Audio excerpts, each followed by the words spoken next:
my life, I have kind of been wanting to show others who didn't get it that they should get it.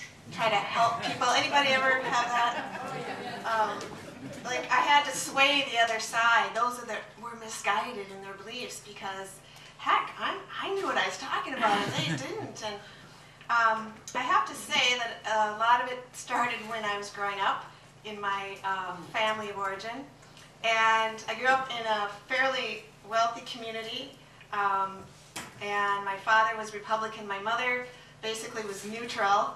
My brother sort of sided with my dad. My sister kind of sided with my mom in the neutrality zone. And I went off to kind of become, I guess, more of a progressive thinker, more of a Democrat.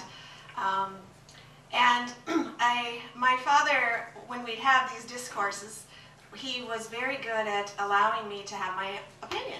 So he definitely was, you know, he had his very dogmatic beliefs, but he was also very willing to hear ours. I've invited my father here tonight. He's the one with the video camera. And first time running the camera. First time. Yeah, you should come back. Anyway, so I thank you for coming, Dad. And he's going to do we're going to do some conversation modeling in a little bit here. We've been all our lives working on this. I wouldn't know, we're trying to get better at communicating. But anyway, I was very passionate, as my father was, about my beliefs and how I think things should be run in the world and in our country, and to make the world a better place was always sort of my mission. So we're all very passionate in our beliefs about things.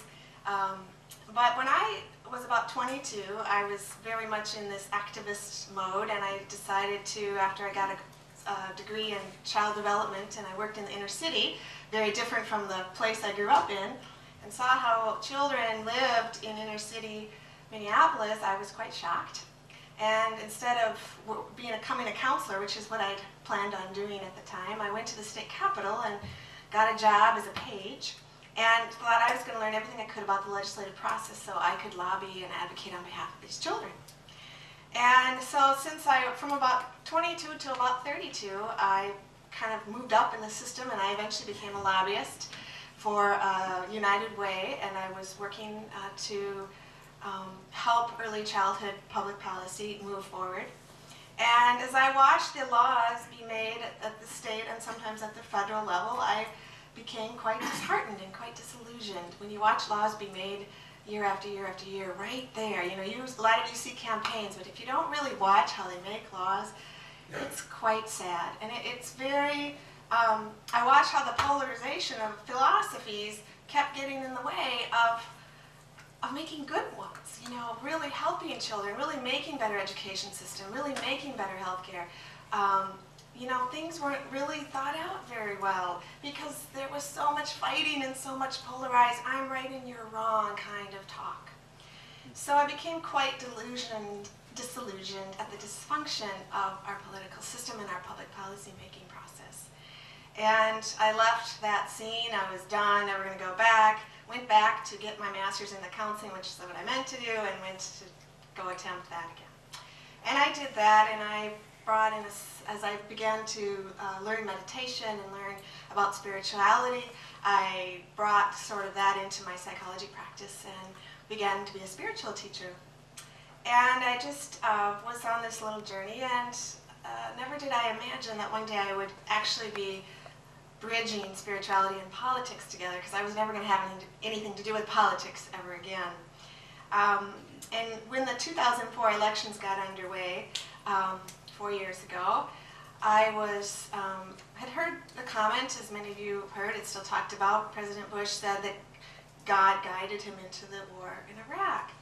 And I always had a trouble with that comment, because I really thought, man, if God were president, would that really be the way it would go? Would God really start or think we would need a war? And I was talking to a friend about it one night, and I heard this sort of divine little angelic voice say, well, why not run God for president?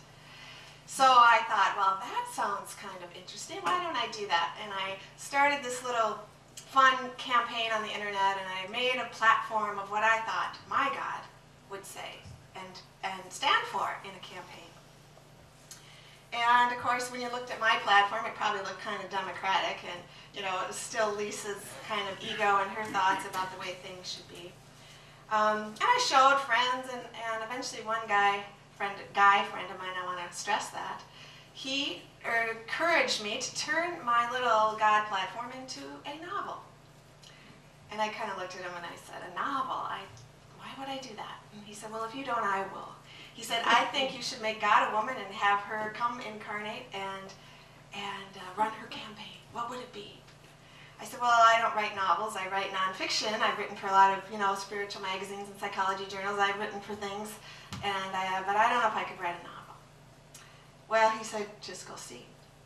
So I went home, and a couple days after kind of spooning it over, I sat down and I did my meditation, which I've been doing for 10 years. So I'm pretty good at getting into a deep place and really kind of getting out of my head and out of my ego and listening to my heart. And so I did that as I'm sitting at that wonderful Apple computer over there. And I just started to write.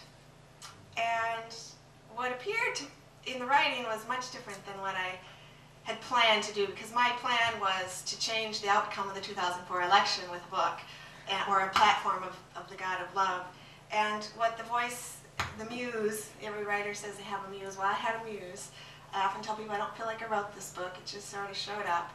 And every day I'd jump out of bed and see what was going to happen next. And it taught me a lot about love and a lot about how to bring people together. It's not about, having your way or your viewpoint get across and taken as the only truth. It's about unity and about listening and about really having love for one another.